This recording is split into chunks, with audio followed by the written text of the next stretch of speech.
Saya selalu percaya bahwa manusia hanya bisa benar-benar mendengar suara hati mereka ketika semua suara luar terdiam. Bagi saya, suara itu adalah hujan. Setiap malam, di villa besar di Menteng, Jakarta, saya duduk sendirian di depan layar laptop yang bersinar biru, mendengarkan rintik hujan yang jatuh di kaca, seperti ketukan dari masa lalu, sesuatu yang sudah saya coba lupakan selama 6 tahun terakhir. Saya adalah Ardan Prasetyo, 40 tahun, CEO dari salah satu konglomerat teknologi terbesar di negeri ini.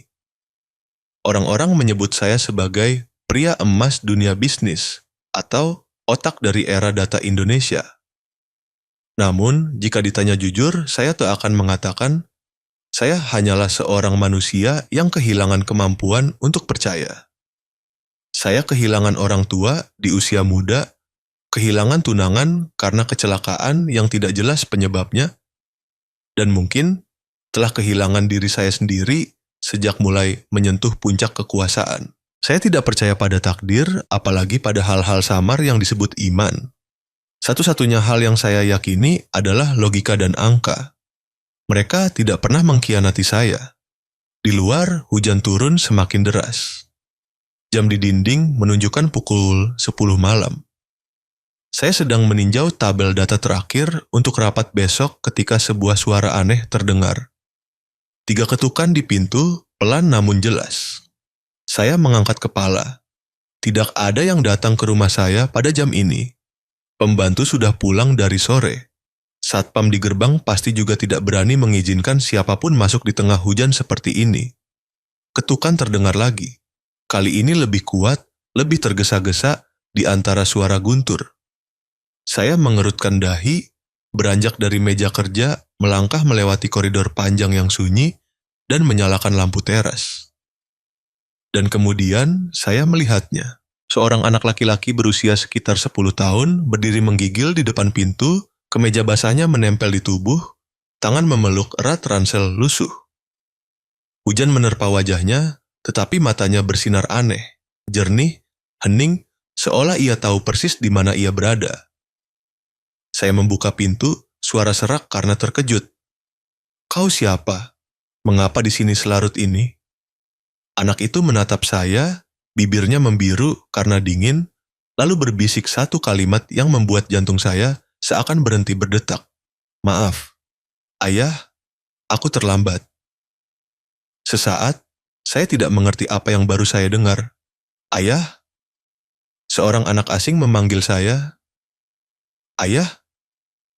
Saya mundur setengah langkah, mengamati saksama wajah kecil itu. Air hujan bercampur air mata mengalir di pipinya. Saya belum pernah melihatnya, tetapi sorot mata itu, ada sesuatu yang membuat saya tidak bisa berpaling. Saya hendak bertanya lagi ketika anak itu terjatuh. Refleks membuat saya cepat membungkuk untuk menangkapnya. Tubuh kecil itu dingin sekali, kedua tangannya mengepal seakan sedang menggenggam sesuatu yang sangat penting. Saya melihat sekeliling, di luar, Jakarta masih tenggelam dalam hujan. Tidak ada mobil, tidak ada orang. Hanya ada seorang anak berdiri di depan pintu rumah saya, memanggil saya dengan sebutan yang saya pikir tidak akan pernah saya dengar. "Ayah." Saya membawanya masuk, menempatkannya dengan hati-hati di sofa, mengambil handuk dan selimut untuk membungkus tubuhnya. Di bawah lapisan baju basah, ada kartu pelajar yang lusuh. Nama, Raffi Ramadan. Usia 10, alamat, tidak diketahui. Saya menghela napas. "Raffi, kau dari mana?" Anak itu menggumam, suaranya bergetar. "Ibu bilang, jika terjadi sesuatu, aku harus mencari ayah." "Siapa ayah?" "Itu, Bapak Ardan Prasetyo." Saya tersentak. Mendengar nama saya dari mulut anak asing serasa dihantam tepat di dada. Saya berusaha tetap tenang. "Siapa yang memberitahumu nama itu?" "Ibuku, Siti Rahma. Ibu bilang, jika ibu tidak kembali, aku harus datang ke sini." Saya tidak tahu harus marah atau takut. Dalam benak, saya langsung memikirkan kemungkinan penipuan. Terlalu mudah untuk cerita semacam ini. Anak hilang mencari ayah miliarder. Tetapi melihat wajah pucat, mata bulat besar yang terus menatap saya tanpa berkedip, saya tidak bisa mengucapkan kata, "Keluar dari sini." Saya hanya berbisik, "Kau lapar?" Anak itu mengangguk. Saya memanaskan susu, meletakkannya di depannya. Saat dia minum, tangannya bergetar, saya menyadari. Dia tidak berpura-pura. Sesaat, saya merasa seperti melihat sebagian memori yang pecah, suara tawa seseorang, aroma sekilas, nama Rama membangkitkan sebuah kesamaran. Saya menggeleng kuat, mengusirnya. Tidak, saya tidak boleh percaya pada emosi. Saya adalah orang yang mengutamakan akal. Kebenaran harus dibuktikan. Jika dia mengatakan yang sebenarnya, saya tuh akan mencari buktinya. Jika dia berbohong, saya akan menyerahkannya kepada polisi. Saya menelepon pengacara, meminta untuk segera memverifikasi nama Siti Rahma. Lalu saya membawa anak itu ke ruang tamu, menunjuk ke pakaian kering dan ranjang kecil di dekat jendela. "Kau boleh beristirahat di sini malam ini? Bolehkah aku sholat dulu sebelum tidur, ayah?" Pertanyaan itu membuat saya terdiam. Sholat? Saya sudah lama tidak melakukan itu. Saya hanya mengangguk. Anak itu berbalik ke arah kiblat, meletakkan kedua tangan di dada, membisikkan doa-doa dalam bahasa Arab. Suaranya bergetar namun hangat, bergema pelan di antara ruang dingin villa. Saya berdiri di sana, diam, melihat cahaya lampu memantul di wajahnya. Sebuah perasaan aneh merayap di hati, setengah ragu, setengah kasihan, dan satu hal yang sangat berbahaya, kepercayaan. Saya tidak mengerti mengapa, tetapi malam itu untuk pertama kalinya dalam bertahun-tahun, saya mematikan laptop lebih awal, mencabut kabel pengisi daya dari stop kontak, dan duduk diam mendengarkan suara hujan. Bukan lagi kebisingan, melainkan detak jantung dari sesuatu yang akan datang. Ketika saya meninggalkan ruangan, anak itu sudah tertidur pulas. Di samping bantal, ia meletakkan secarik kertas lusuh, bertuliskan coretan, "Ibu bilang, ayah dulu suka mendengarkan hujan." Saya mengambil kertas itu, tangan bergetar pelan, jantung saya yang sudah lama mati rasa terhadap emosi, tiba-tiba berdetak lebih cepat. Saya berbalik, melangkah ke balkon. Hujan Jakarta masih belum mereda, lampu jalan memantul di tetesan air yang berkilauan seperti memori yang dicuri. Saya berjanji pada diri sendiri, hanya untuk satu malam. Besok, semuanya akan jelas. Namun, jauh di lubuk hati, saya tahu malam itu bukanlah awal dari masalah, melainkan awal dari sebuah takdir. Saya tidak tahu bahwa justru anak yang sedang tidur di kamar itu yang akan mengajari saya cara menjadi manusia lagi. Dan bahwa ada pintu yang hanya akan terbuka ketika kita cukup berani menghadapi ketakutan terbesar. Takut untuk percaya pada keajaiban. Jika Anda di antara keyakinan pada akal dan panggilan samar dari lubuk hati, akan memilih apa? Tinggalkan komentar 1 jika Anda juga pernah merasakan hati Anda bergetar karena sesuatu, kecil tetapi sungguh ajaib. Saya pernah berpikir hal-hal aneh hanya terjadi di film. Namun pagi itu, ketika sinar matahari pertama Jakarta menembus jendela, saya menyadari ada hal-hal yang melampaui semua formula akal, dan saya sedang hidup di tengahnya. Anak itu, Raffi Ramadan, masih di rumah saya, seolah dunia ini tidak punya tempat lain lagi baginya. Saya ingat sudah bertekad, hanya satu malam, besok pagi akan menyerahkannya ke polisi. Tetapi ketika melihat Raffi duduk bersila rapi di lantai, membaca beberapa ayat suci dengan suara jernih, saya tidak bisa. Saya terdiam. Anak itu memulai hari dengan ucapan terima kasih kepada Sang Pencipta yang ia yakini. Sementara saya, seorang pria yang memiliki segalanya, memulai hari dengan memeriksa rekening dan email. Saya tiba-tiba merasa sangat miskin. Setelah sarapan, Raffi makan sangat pelan. Setiap suap nasi, ia berbisik Alhamdulillah, seolah bersyukur bahkan atas hal terkecil. Saya berusaha menjaga jarak, tetapi di hati ada sesuatu yang melunak sedikit demi sedikit. Saya bertanya, "Ibumu yang mengajarimu bicara seperti itu?" Anak itu mengangguk. "Ibu bilang, bersyukur adalah cara membuat hati kita hangat. meskipun di luar hujan atau panas. Kalimat singkat itu membuat saya terdiam sangat lama. Selama bertahun-tahun, hati saya sudah tidak lagi hangat. Saya hanya mengenal hasil, tidak lagi mengenal emosi.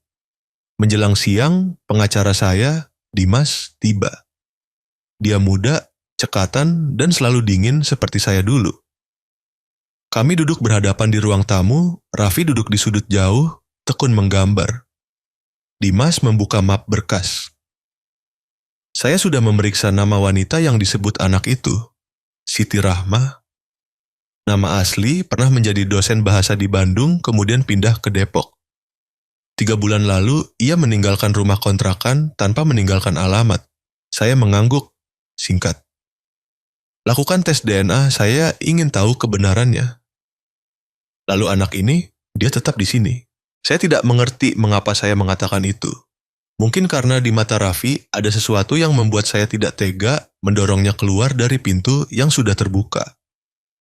Malam itu, saya menyadari Raffi sangat berbeda dari anak-anak yang pernah saya lihat. Dia sama sekali tidak menuntut, tidak bertanya mengapa diizinkan tinggal di rumah saya. Hanya diam-diam membantu pembantu mengelap meja, memungut beberapa kelopak bunga yang gugur di taman, lalu duduk membaca sebuah buku tua berbahasa Arab. Saya bertanya, "Kau mengerti apa yang kau baca?" Dia mendongak, tersenyum. "Aku tidak mengerti semuanya. Tapi ibu bilang ketika aku membaca dengan keyakinan, Allah akan mengerti untukku." Jawaban itu mungkin adalah hal yang telah dilupakan semua orang dewasa sejak lama. Tidak selalu perlu mengerti, hanya perlu percaya. Keesokan paginya, saya bersama Dimas pergi ke rumah sakit. Pengambilan sampel DNA berlangsung cepat. Raffi tidak takut. Anak itu duduk tenang membiarkan perawat mengambil sampel darah tanpa meringis. Sebelum meninggalkan ruangan, ia berbisik bertanya, "Jika hasilnya mengatakan aku bukan anak ayah, bolehkah aku tetap tinggal di sini?" Pertanyaan itu membuat saya tercekat. Saya tidak menjawab. Saya tidak tahu mana yang lebih saya takuti, hasil yang mengiyakan atau yang menyangkal. 2 hari menunggu terasa lebih panjang dari kesepakatan miliaran dolar manapun yang pernah saya tanda tangani. Saya tidak bisa fokus pada pekerjaan. Malam tiba, saya berdiri di luar koridor, mendengarkan Raffi membaca doa pelan di kamar. Setiap kalimat, setiap kata seakan menuangkan pada saya perasaan yang asing sekaligus damai. Allah, lindungi ibuku dan buat ayahku mengingatku. Saya tidak mengerti mengapa saya meneteskan air mata. Mungkin karena dalam doa itu, saya melihat diri saya sendiri, seorang pria yang mencoba mengingat apa yang pernah ia lupakan. Hari ketiga, Dimas membawa amplop hasil. Saya duduk di kantor, kedua tangan bergetar pelan. Saya sudah melihat ratusan kontrak, ribuan angka, tetapi belum pernah takut membuka selembar kertas seperti ini. Dimas menatap saya, mengangguk kecil, seolah memberi izin. Saya membuka amplop, hanya satu baris yang menonjol di halaman. Hasil, probabilitas hubungan darah ayah, anak, 99%. Saya terpaku, suara di sekitar seakan padam. Hanya tinggal detak jantung saya yang kuat dan tulisan itu seperti pisau tajam yang mengiris setiap akal sehat yang pernah saya yakini. Saya berdiri, melangkah keluar. Udara Jakarta sore itu panas dan pengap, tetapi tubuh saya terasa dingin. Saya adalah ayah dari seorang anak berusia 10 tahun, tanpa ingat pernah memilikinya, tidak ingat wanita yang melahirkannya, tidak ingat apapun tentang sebagian darah daging saya sendiri. Perasaan itu sungguh mengerikan, seperti seseorang yang terbangun di tengah laut, tahu dirinya hanyut, tetapi tidak tahu cara berenang. Saya kembali ke rumah. Raffi sedang duduk membaca di taman. Saya berdiri diam sangat lama, hanya melihat bayangan kecil itu di bawah pohon. Ia melihat saya, berlari menghampiri, bertanya, "Ayah, ada berita dari rumah sakit?" Saya mengangguk, tenggorokan tercekat. "Ada." Dia menunggu tatapan jernih tanpa rasa takut, tanpa keraguan, hanya ada keyakinan mutlak, keyakinan yang saya tidak tahu dari mana ia dapatkan. Saya membungkuk, meletakkan tangan di bahunya. Raffi, kau adalah anak ayah. Dia tidak bertanya apa-apa lagi, hanya tersenyum. Sebuah senyum yang membuat waktu seakan berhenti. Lalu anak itu berbisik, aku tahu. Ibu bilang, ayah tidak akan langsung percaya. Tapi nanti Allah akan membuat ayah percaya. Karena dia tidak pernah salah. Saya tidak bisa berkata-kata. Saya hanya memeluknya. Untuk pertama kalinya, canggung, kikuk.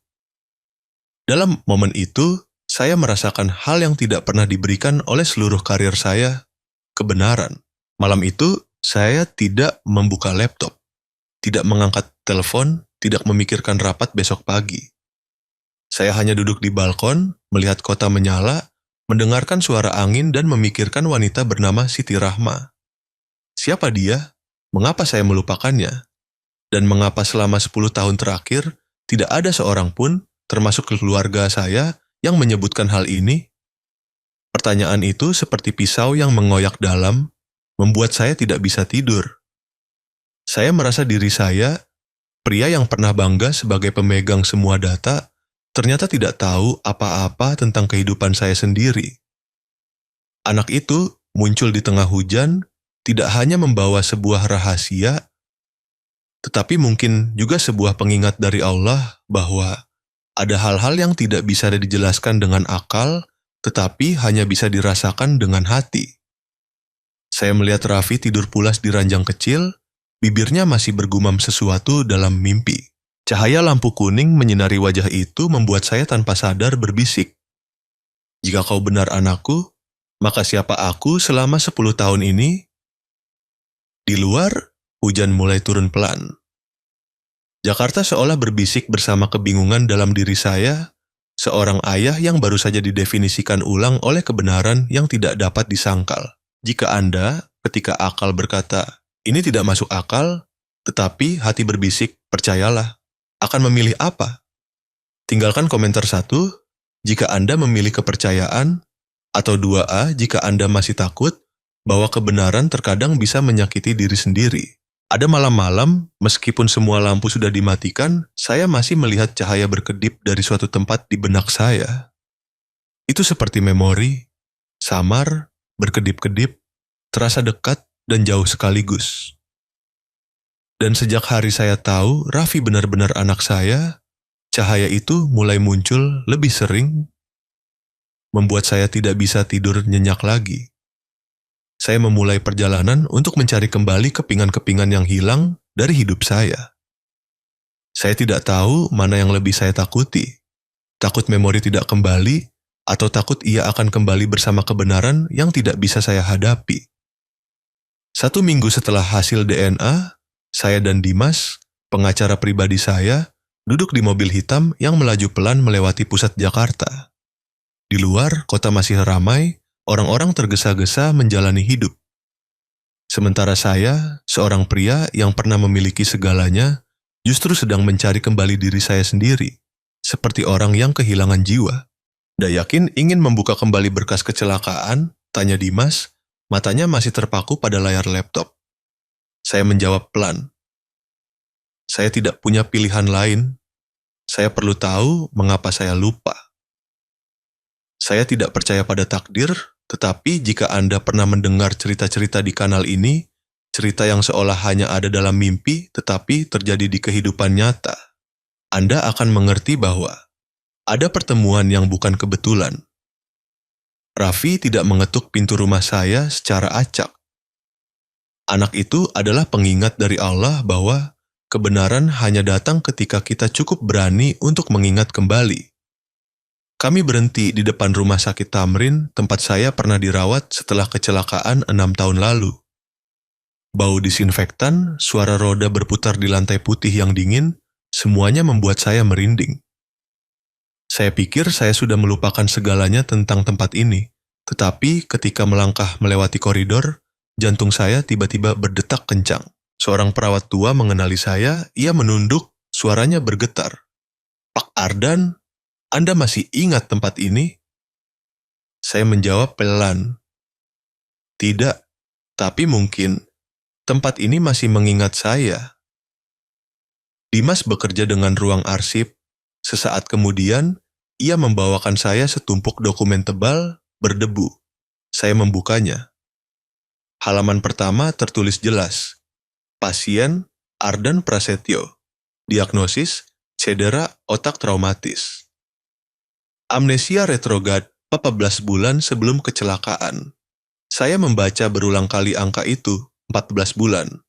1 tahun dan 2 bulan. Rentang waktu yang bisa menampung sebuah cinta, sebuah kehidupan, atau sebuah dosa. Dimas membalik halaman berikutnya. Di antara baris-baris kering, ada satu nama yang membuat saya terdiam. Pengunjung, Siti Rahma, ditolak atas permintaan keluarga pasien. Tenggorokan saya tercekat. Saya menunjuk pada tulisan itu. Siapa yang memberi perintah? Dimas terdiam, lalu menjawab, "Ayah Anda." Udara di ruangan terasa memadat. Saya menggenggam erat map berkas, terasa seperti seluruh dunia baru saja runtuh sekali lagi. Saya memutuskan untuk menemui dokter lama saya, Dr. Harun, yang melakukan operasi pada saya waktu itu. Dia kini sudah pensiun, tinggal di sebuah perumahan tenang di tepi Sungai Ciliwung. Ketika saya muncul, dia menatap saya, sedikit terkejut lalu tersenyum sedih. Saya sudah menduga Anda akan datang suatu hari nanti. Saya duduk, berusaha menjaga ketenangan. Saya perlu tahu kebenarannya. Saat saya di rumah sakit, adakah yang datang mencari saya? Dr. Harun menatap jauh, suaranya merendah. Ada seorang gadis muda. Saya ingat betul karena matanya sangat sedih. Dia datang hampir setiap hari, membawa bunga dan sebuah Al-Quran kecil. Tapi, ayah Anda tidak mengizinkan pertemuan. Saya terkejut. Anda bilang apa? Keluarga Anda meminta hanya kerabat dekat yang diizinkan menjenguk. Saya tidak bisa berbuat lain. Setelah beberapa minggu, gadis itu menghilang. Saya menundukkan kepala, kedua tangan mengepal hingga pucat. Seorang wanita pernah datang ke sisi ranjang rumah sakit saya setiap hari, mendoakan saya. Tetapi saya tidak pernah tahu, tidak pernah ingat. Dalam momen itu, saya merasa malu hingga ke inti. Jika Anda pernah mengalami perasaan berdiri di depan kebenaran yang tidak dapat Anda perbaiki, Anda akan mengerti saya saat itu. Lebih sakit daripada luka fisik. Sejak hari itu, mimpi mulai kembali. Malam pertama, saya melihat diri saya di sebuah kafe kecil di Bandung, aroma kopi yang baru disangrai tercium harum. Seorang gadis berhijab sedang kesulitan membawa nampan minuman, tiba-tiba tersandung, cangkir kopi tumpah ke baju saya. Dia panik, suaranya jernih. Astagfirullah, maaf pak, saya ceroboh. Saya tertawa dalam mimpi, lalu tiba-tiba melihat diri saya duduk di samping piano di sudut kafe, memainkan lagu Clair de Lune. Gadis itu berdiri di samping, mendengarkan, matanya bersinar seperti bulan malam Bandung. Saya terbangun, jantung berdebar kencang. Keringat membasahi punggung baju. Nama gadis itu bergema di kepala dia, Rahma. Saya mulai mencatat setiap detail dalam mimpi, setiap suara, setiap aroma, setiap senyum. Dimas menatap saya khawatir. Anda pikir itu memori nyata? Saya menjawab pelan. Memori tidak hilang, ia hanya disembunyikan oleh dosa seseorang.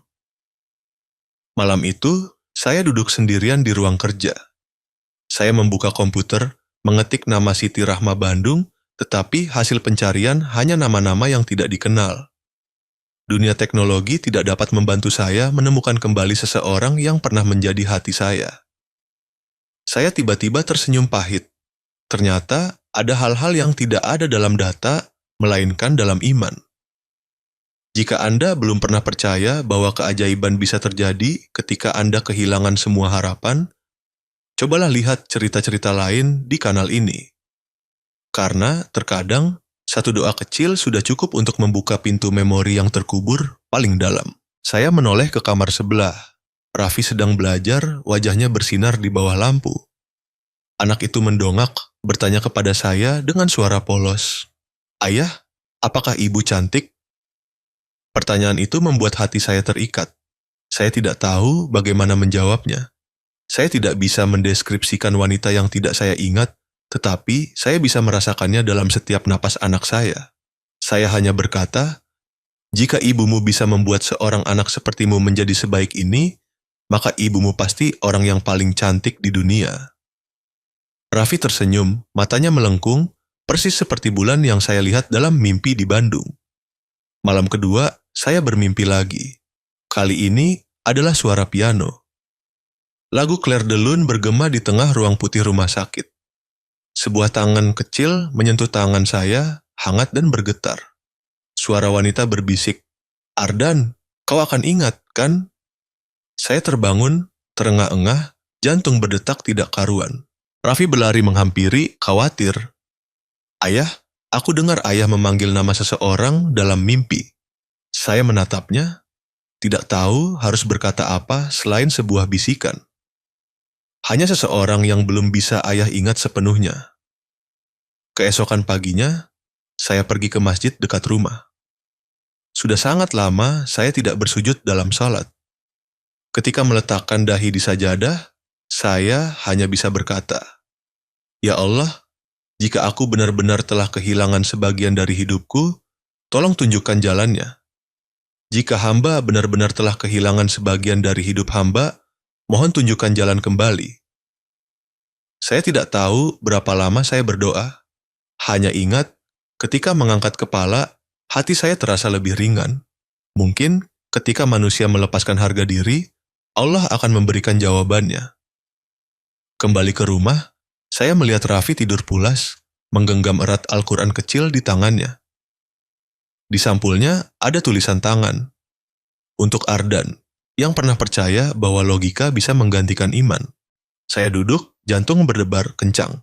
Tulisan itu hanya bisa berasal dari satu orang, Rahma. Saya mulai takut, bukan karena masa lalu, melainkan karena kebenaran yang akan saya ingat dapat mengubah segala yang saya miliki saat ini. Saya pernah percaya bahwa hanya orang lemah yang berdoa. Sementara orang kuat, seperti saya, hanya membutuhkan akal dan kekuatan diri sendiri. Namun, pada suatu pagi di pertengahan Ramadan, saat mendengar suara Raffi perlahan membangunkan saya untuk sahur, saya menyadari. Terkadang, justru kelemahan adalah jalan terpendek yang membawa manusia kembali kepada iman. Dapur di villa yang selalu terasa dingin, kini mendadak terasa hangat. Raffi duduk di depan saya, dengan sabar menuangkan susu, menambahkan telur ke piring saya, dan berkata dengan suara lembut, "Ayah, jangan lupa baca doa sebelum makan." Saya terdiam, sedikit canggung. Sudah berapa lama saya tidak mengucapkan doa? Mungkin sejak ibu meninggal, saya sudah tidak lagi berbicara dengan Allah. Namun, tatapan mata Raffi saat itu membuat saya tidak bisa menolak. Anak itu menangkup tangan, perlahan membaca, "Allahumma barik lana fima razaqtana wa qina azaban nar." Suaranya kecil, jernih, bergema merata seperti irama hujan malam yang membawanya datang kepada saya. Saya mengulanginya dengan canggung, tetapi di dalam hati tiba-tiba muncul perasaan aneh, damai. Hari-hari berikutnya, ritme kehidupan di rumah mulai berubah. Tidak hanya ada suara keyboard dan suara hujan. Sebaliknya, ada tawa pelan, suara Raffi membaca Al-Quran, suara saya memanggil anak di waktu makan. Dan panggilan, "Ayah, aku tunggu untuk tarawih." Awalnya, saya menolak. Saya beralasan pekerjaan, beralasan lelah, beralasan bahwa iman tidak terletak pada ritual. Namun, suatu malam, ketika saya melihat Raffi bersujud hening di sudut ruang tamu, bahu kecilnya bergetar saat membaca ayat suci, saya tidak punya alasan lagi untuk membelakangi. Saya mendekat, duduk di sampingnya, dan untuk pertama kalinya dalam bertahun-tahun, saya membiarkan dahi saya menyentuh sajadah. Dalam momen itu, semua hiruk-pikuk dunia tiba-tiba lenyap. Bukan lagi seorang CEO, bukan lagi pria sukses, hanya tinggal seorang manusia yang sedang berhadapan dengan jati dirinya sendiri. Setelah sholat, Raffi tersenyum, bertanya kepada saya, "Ayah, apakah hati ayah merasa lebih ringan?" Saya menjawab pelan, "Kau pikir doa bisa mengubah sesuatu?" Anak itu memiringkan kepala, menjawab segera tanpa sedikit pun keraguan. Ibu bilang, doa tidak mengubah dunia, tetapi mengubah hati orang yang berdoa. Dan ketika hati berubah, segala sesuatu di sekitar kita juga akan berbeda. Kalimat itu membuat saya tertegun. Saya pernah menghabiskan jutaan dolar untuk menyewa konsultan ahli tentang transformasi psikologi perusahaan, hanya untuk mendengarkan filosofi mahal tentang perubahan batin. Tetapi tidak ada yang pernah mengatakan kepada saya sesuatu yang sesederhana ini, dan juga seakurat ini. Malam-malam Ramadan berikutnya, Raffi duduk di samping saya, mengajari saya beberapa doa pendek. Ketika saya salah membaca, dia tertawa, lalu dengan serius memperbaiki setiap pengucapan. Saya memandangnya, dan untuk pertama kalinya mengerti bahwa ada orang yang datang dalam hidup kita bukan untuk diajar, melainkan untuk mengajari kita bagaimana memulai kembali. Suatu sore, ketika sinar matahari menembus jendela kaca, Raffi bercerita tentang ibunya. Suaranya lembut seperti angin.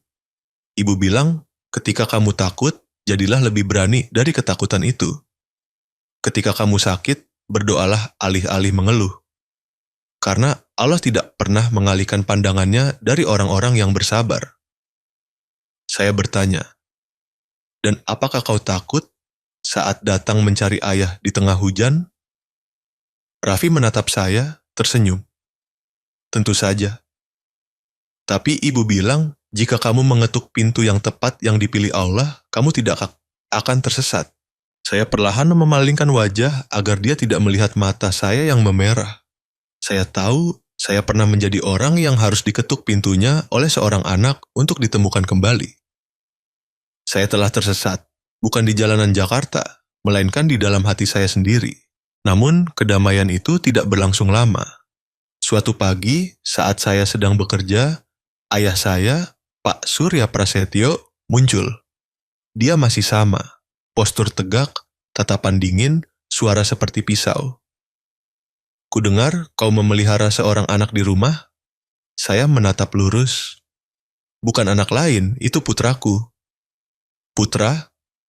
Dia mengangkat alis. Kau ditipu, Ardan. Wanita itu, Siti Rahma itu, hanyalah seorang pemburu ketenaran.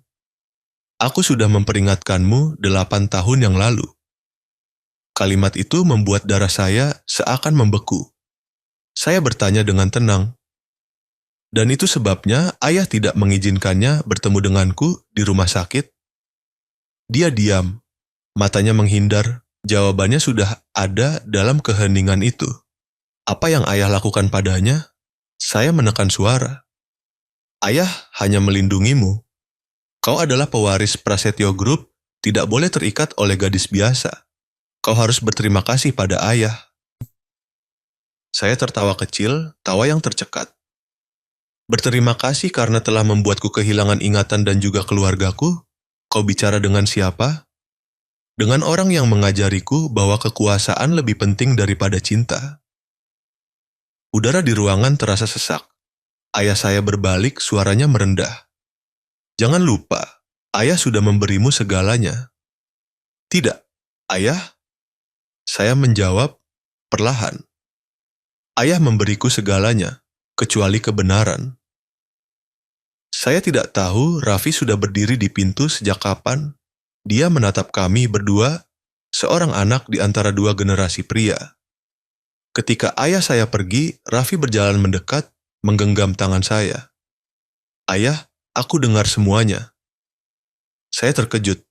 Kau mendengarnya? Dia mengangguk, tatapannya sedih namun tenang. Ayah, ibu bilang Allah melihat semuanya. Orang baik tidak perlu bicara keras. Saya menatap mata kecil itu terdiam. Sementara orang dewasa seperti saya sibuk berdebat benar salah, seorang anak justru bisa mengucapkan hal yang melunakkan seluruh hati saya. Saya duduk, meletakkan tangan di kepalanya. Kau tidak marah pada kakek? Tidak, karena ibu bilang marah membuat hati lelah. Jika Allah mau, Dia akan membuat kakek mengerti. Saya tidak bisa berkata-kata lagi, hanya bisa menggenggam erat tangan kecil itu, merasakan hati saya berangsur-angsur tenang. Saya pernah berpikir sayalah yang dewasa, tetapi ternyata di rumah ini justru saya adalah anak yang sedang diajari cara bertumbuh. Malam itu, setelah Raffi tidur, saya duduk diam di ruang salat. Cahaya bulan menembus jendela, memantul di sajadah tempat kami berdua bersujud saat tarawih tadi. Saya berbisik, "Ya Allah, jika hamba pernah sombong, mohon ajari hamba kerendahan hati. Jika hamba pernah melupakan iman, mohon berikan hamba kesempatan untuk belajar dari awal." Setetes air mata jatuh ke sajadah. Bukan air mata kelemahan, melainkan air mata orang yang telah mengerti bahwa kesuksesan bukanlah ketika kita mencapai puncak, melainkan ketika kita tahu kapan harus menunduk. Saya perlahan menoleh ke kamar Raffi, mendengar dia bergerak dalam tidurnya, dan tersenyum. Saya pernah berpikir saya adalah orang yang sukses, sampai putra saya mengajari saya kerendahan hati.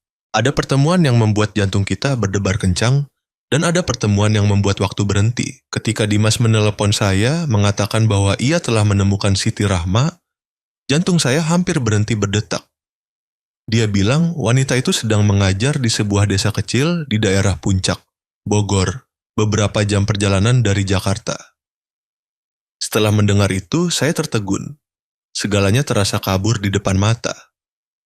Saya membutuhkan 8 tahun untuk melupakan seseorang, dan sekarang hanya dengan satu nama, semua kenangan tumpah kembali seperti banjir. Perjalanan ke Bogor berlangsung dalam keheningan. Raffi duduk di kursi belakang, tangannya memeluk boneka beruang lusuh. Dia tidak tahu seluruh cerita. Dia hanya tahu hari ini, dia akan bertemu ibunya lagi. Hujan rintik-rintik di kaca jendela, persis seperti malam dia mengetuk pintu rumah saya. Saya melihat kaca spion, melihat mata putra saya bersinar dengan harapan yang begitu murni hingga membuat saya merasa kecil. Saya tidak tahu bagaimana harus menyiapkan diri, bertemu kembali dengan orang yang pernah menjadi bagian dari hidup, tetapi saya kehilangan tanpa pernah tahu. Mobil berhenti di depan jalan kecil, dinaungi pohon teh hijau. Rumah beratap genteng tua muncul di tengah pemandangan yang damai, tempat anak-anak sedang duduk melingkar mengelilingi seorang wanita berhijab beige. Suaranya bergema, ringan, jernih, dan hangat. Belajar tidak hanya untuk tahu huruf, tetapi juga untuk memahami hati.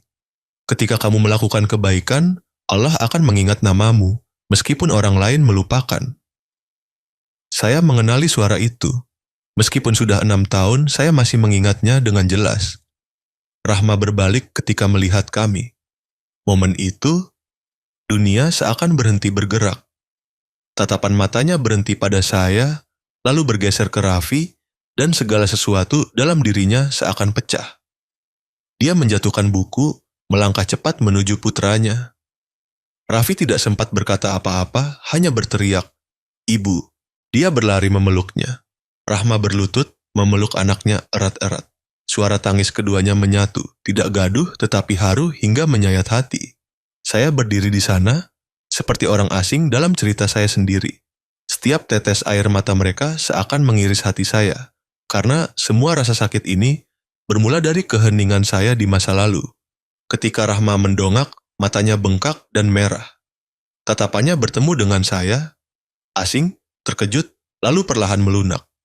Dia berkata pelan, "Kau masih mengingatku?" Saya ingin mengatakan ratusan hal, tetapi tenggorokan tercekat. Hanya mampu berucap, "Aku tidak ingat semuanya, tapi aku tahu aku pernah mencintaimu." Setetes air mata mengalir di pipinya. Dan aku tidak pernah lupa. Kami duduk di rumah kecil itu, aroma teh hangat menyebar di udara, bercampur dengan bau hujan di teras. Raffi duduk di antara kami berdua, tangannya tidak melepaskan tangan ibunya, matanya menatap saya seolah takut saya akan menghilang lagi. Rahma bercerita, suaranya datar seperti sedang membacakan bab sedih dalam hidupnya. "Setelah kecelakaanmu, aku datang ke rumah sakit setiap hari. Tetapi mereka tidak mengizinkanku masuk. Orang-orang keluargamu bilang aku hanya memanfaatkan.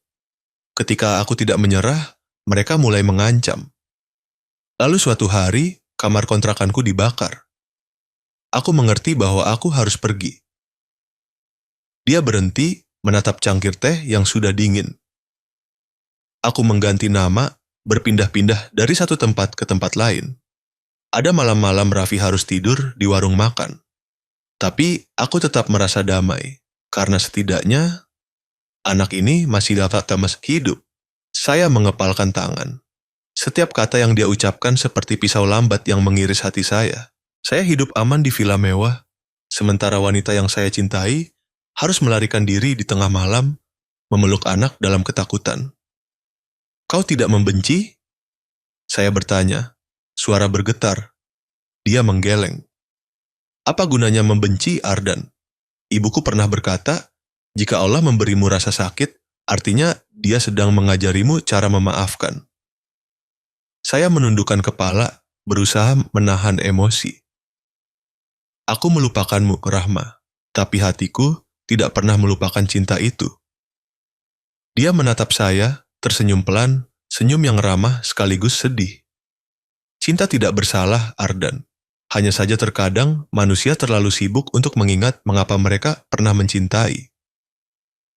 Raffi mendongak, bertanya lirih, Ibu, bisakah ayah tinggal bersama kita? Kami berdua terdiam. Pertanyaan itu sederhana, tetapi menjawabnya lebih sulit daripada kontrak apapun yang pernah saya tanda tangani. Saya memberikan kepada Rahma map investigasi yang sudah disiapkan Dimas.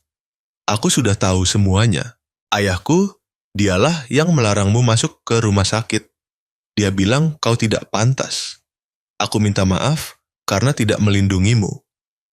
Rahma memejamkan mata, menarik napas dalam. Kau tidak perlu meminta maaf. Orang yang perlu kau lindungi sekarang bukan aku, melainkan Raffi. Aku hanya berharap dia tumbuh dengan kedamaian, bukan dalam kebencian. Kalimat itu membuat saya tercekat. Kedamaian hal yang terasa kecil, tetapi ternyata seumur hidup saya tidak pernah benar-benar memilikinya. Saya menatap Raffi, melihat dia tersenyum, tangan kecilnya menggenggam erat tangan kami berdua. Dalam momen itu saya mengerti. Ada orang yang lahir untuk menguji kita, dan ada orang yang diutus untuk menyelamatkan kita. Rahma dan Raffi adalah kedua orang itu. Sebelum kami pergi, Rahma memberikan saya sebuah foto lama. Di foto itu, saya sedang duduk di samping piano, Rahma berdiri di samping, Raffi, yang saat itu baru beberapa bulan, berada dalam pelukannya. Di balik foto ada tulisan tangan yang samar. Jika suatu hari kau lupa, aku akan menggantikan Allah untuk mengingatkanmu. Saya menoleh kembali ke Rahma, suara saya parau dan bergetar. Kau tidak pernah berhenti percaya pada kebaikan, bukan? Dia tersenyum lembut. Jika tidak percaya, aku tidak akan bertahan hidup. Dalam perjalanan pulang, Raffi menyandarkan kepala di bahu saya, tidur pulas. Saya memandang anak itu, merasa bahagia sekaligus tersiksa. Saya pernah berpikir ingatan adalah hal yang membuat manusia kuat, tetapi kini saya mengerti. Justru kemampuan untuk memaafkanlah yang membuat kita pantas untuk hidup.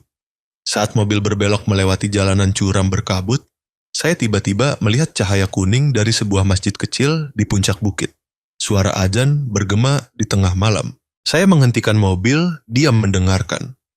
Dalam lantunan itu, saya mendengar perkataan Rahma, mendengar suara ibu saya dulu dan suara Raffi. Allah melihat semuanya. Orang baik tidak perlu bicara keras.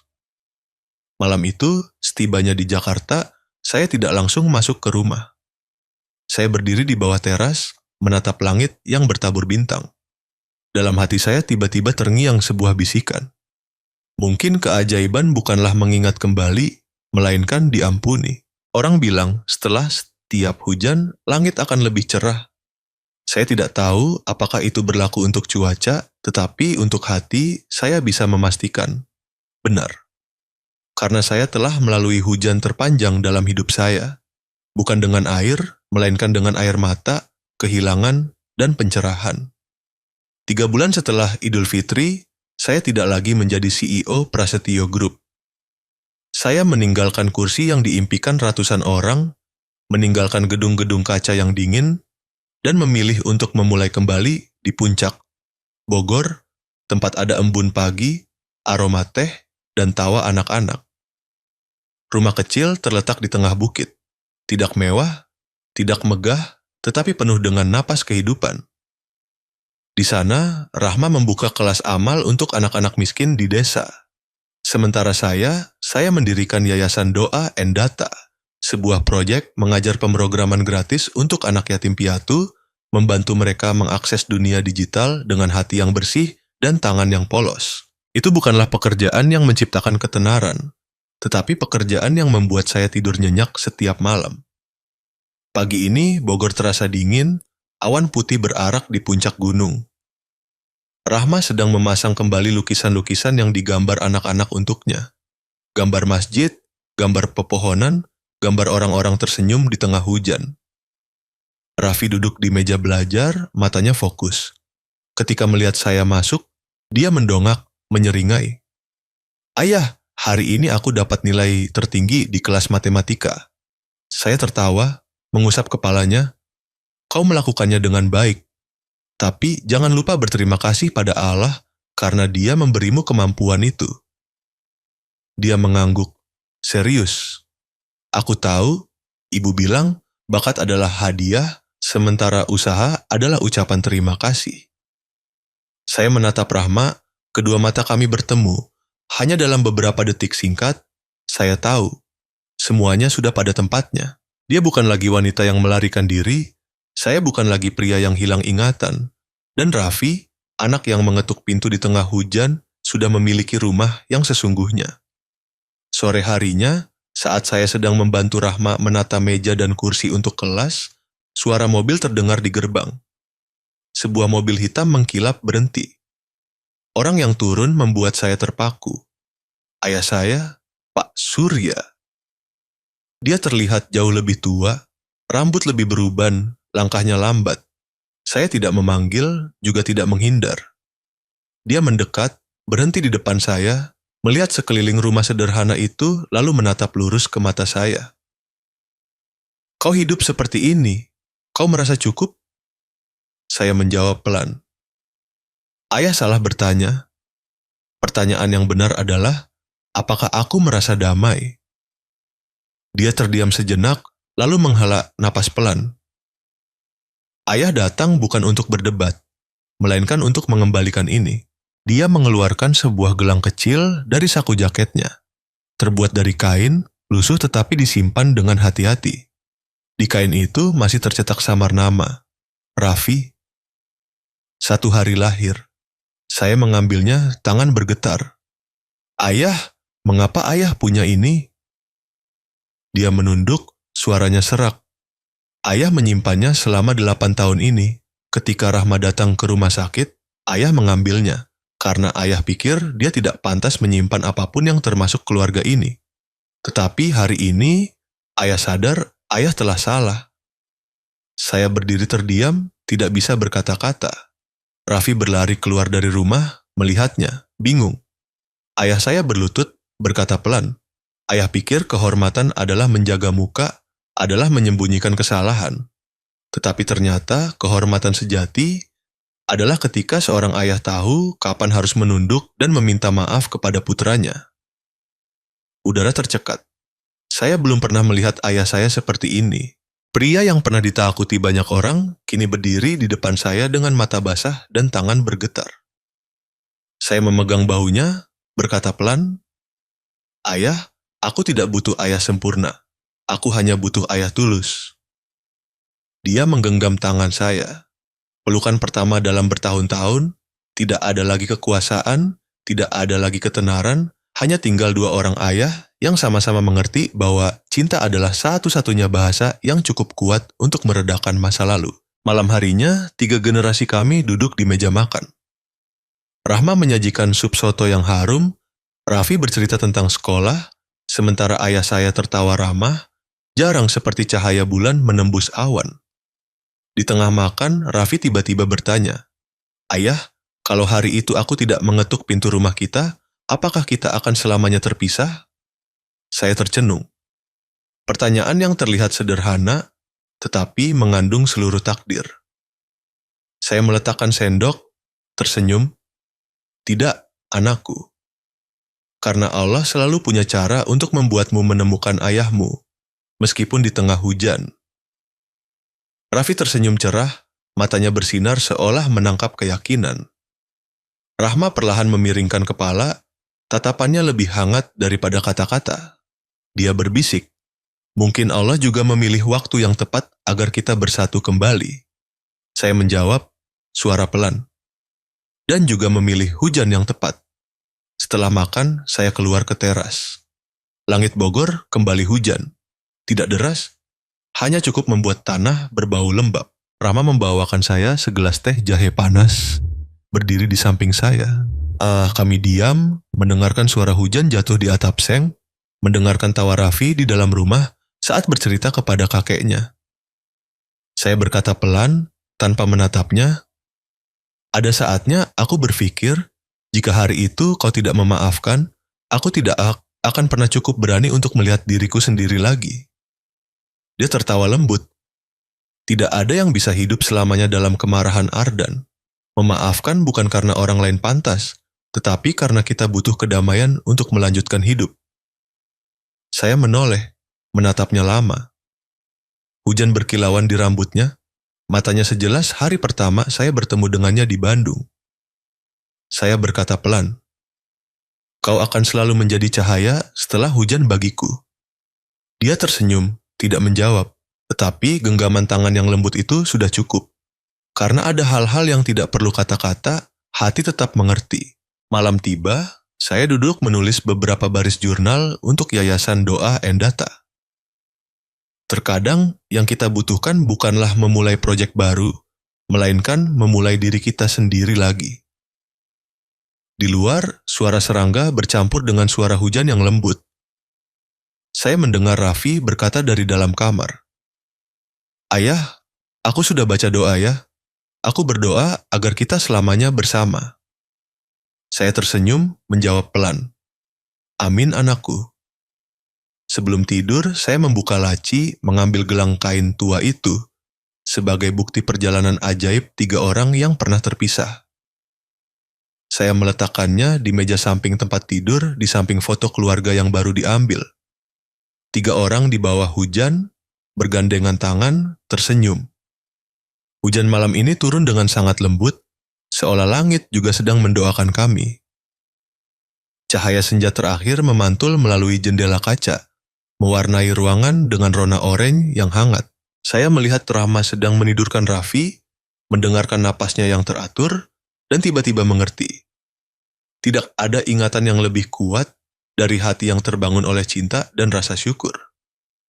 Saya perlahan memejamkan mata, merasakan kedamaian menyelimuti diri saya. Dan untuk pertama kalinya setelah bertahun-tahun, saya tidak lagi takut pada masa depan. Karena saya tahu, setelah hujan, cahaya akan selalu datang.